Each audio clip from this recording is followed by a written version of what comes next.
As global competition over critical minerals intensifies, Russia is making a strategic move that could reshape the balance of power in the world's technology and defense industries. President Vladimir Putin has ordered his government to draft a comprehensive roadmap for rare earth mineral extraction, a direct challenge to China's near total dominance of this high-value market. Behind this decision lies a story of shifting alliances, economic necessity, and geopolitical strategy that stretches from Moscow to Washington, Beijing, and even Pyongyang.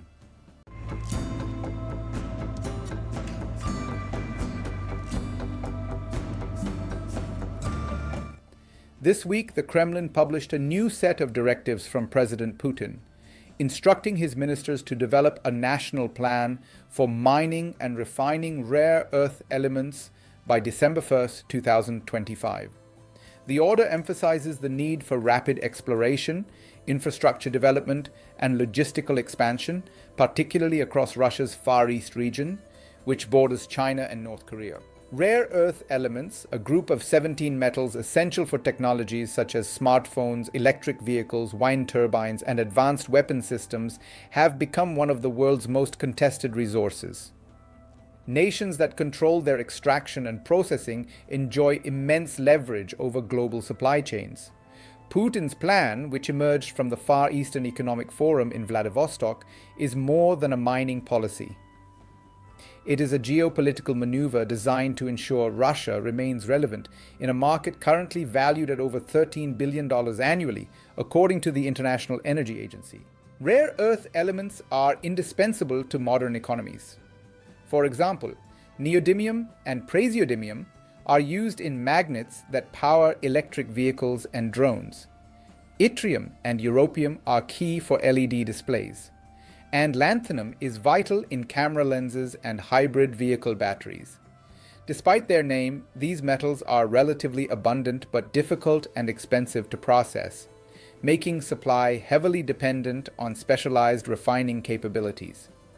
As of 2025, China controls roughly 70% of global rare earth production and nearly 90% of refining capacity, according to the U.S. Geological Survey, USGS.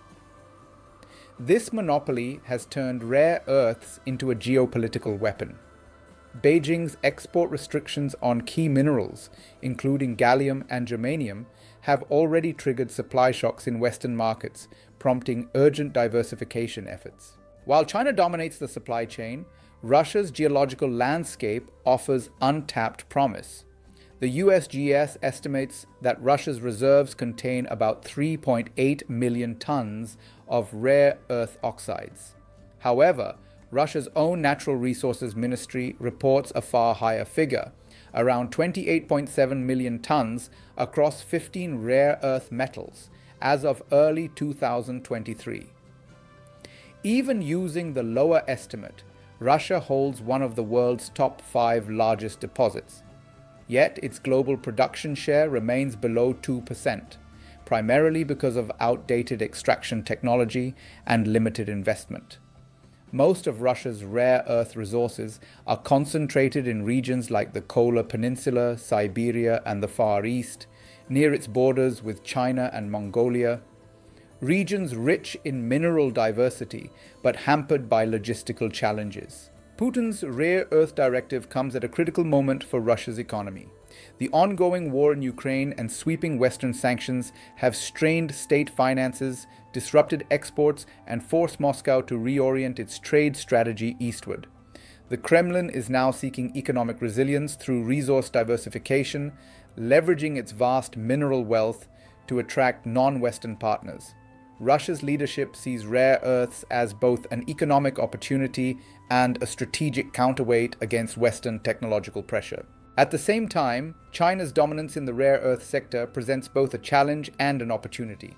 While Moscow depends heavily on Beijing for trade, energy, and military supplies, the two nations are also competitors in certain strategic markets. Putin's order to strengthen transport infrastructure at the Chinese and North Korean borders suggests an effort to turn Russia's Far East into a key logistics hub, linking mineral production to Asian markets, potentially giving Moscow greater leverage in regional trade flows. Washington has been watching the rare earth race closely. In April 2025, US President Donald Trump signed a deal with Ukrainian President Volodymyr Zelensky, granting the United States preferential access to Ukraine's mineral resources, including lithium and rare earths, in exchange for reconstruction investment.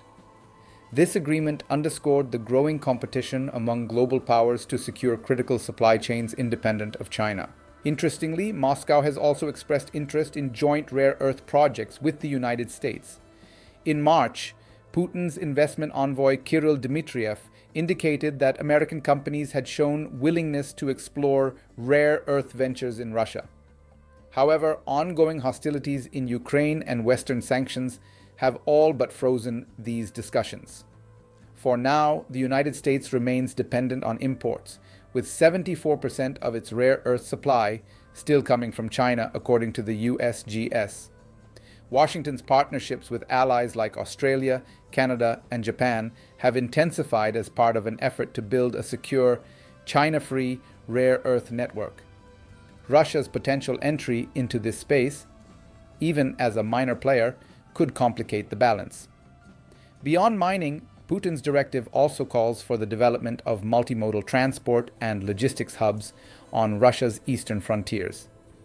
This includes enhancing railway bridges with China and commissioning a new bridge to North Korea by 2026. These transport links would not only support the movement of extracted minerals, but also deepen Russia's economic integration with Asian markets.